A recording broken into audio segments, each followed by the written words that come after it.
Hello बच्चों, कैसे हो आप सभी बच्चों का मेरे चैनल साइंस क्लासेस पर स्वागत है। आप सभी स्टूडेंट्स अपने बोर्ड एग्जाम की तैयारी में लगे हुए होंगे, अच्छे से तैयारी कर रहे होंगे। आप सभी को मेरी ओर से बोर्ड एग्जाम के लिए हार्दिक शुभकामनाएं। कक्षा 12 जीव विज्ञान के एक बड़े ही महत्वपूर्ण टॉपिक के साथ आज मैं उपस्थित हुआ हूं। आइए देखते हैं उस टॉपिक का क्या नाम है। जैसे कि आप देख रहे होंगे स्टैनली मिलर का प्रयोग। ये आपका स्टैनली मिलर का जो प्रयोग है, ये बोर्ड की दृष्टि से बड़ा ही महत्वपूर्ण टॉपिक है। आइए इस पर चर्चा करते हैं। ये स्टैनली मिलर को इस प्रयोग के करने की क्या आवश्यकता थी, या स्टैनली मिलर ने इस प्रयोग के द्वारा क्या सिद्ध किया, इसके बारे में हम अध्ययन करते हैं। आइए देखते हैं। पुराने ग्रीक वासी या ग्रीक दार्शनिक का ये मानना था कि पृथ्वी पर जितने भी जीव जंतु हैं उन सब की उत्पत्ति या जन्म एक किसी भी निर्जीव पदार्थ से हुआ है, जिसको अजीवात जीवोत्पत्ति का मत कहा गया।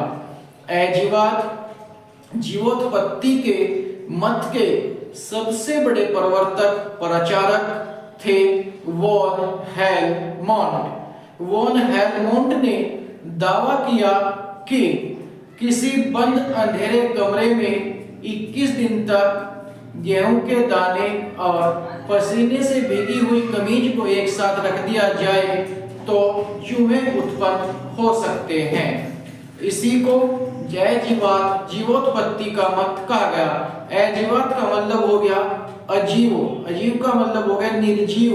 निर्जीव पदार्थों से सजीव पदार्थों की उत्पत्ति होना ही अजीवात जीवोत्पत्ति कहा जाता है।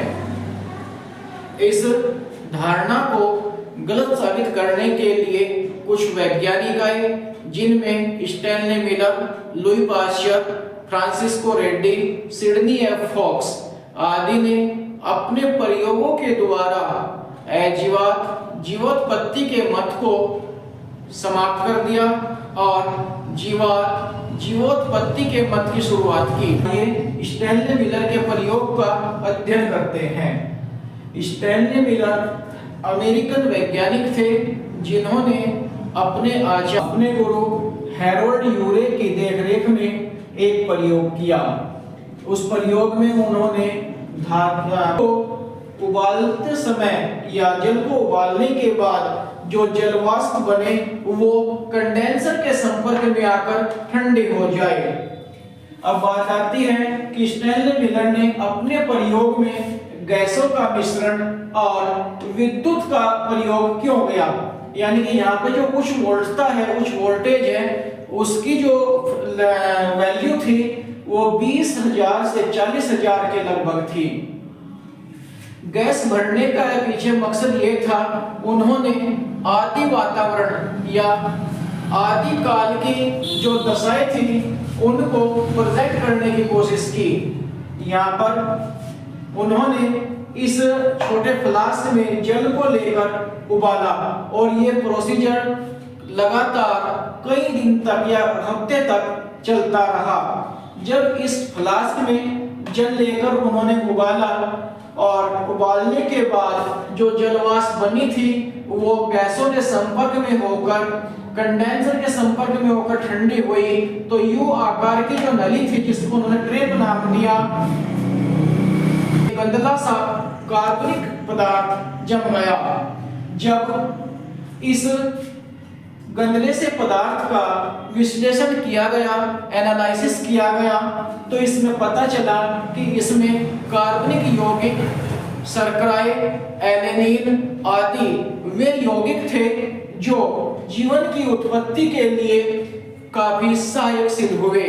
इस प्रकार स्टैनली मिलर ने अपने प्रयोग के द्वारा अजीवात जीवोत्पत्ति के मत का खंडन किया और जीवात जीवोत्पत्ति की नींव डाली। धन्यवाद। यदि आपको वीडियो में दी गई जानकारी अच्छी लगे तो वीडियो को लाइक करें, शेयर करें और चैनल को सब्सक्राइब करें। धन्यवाद।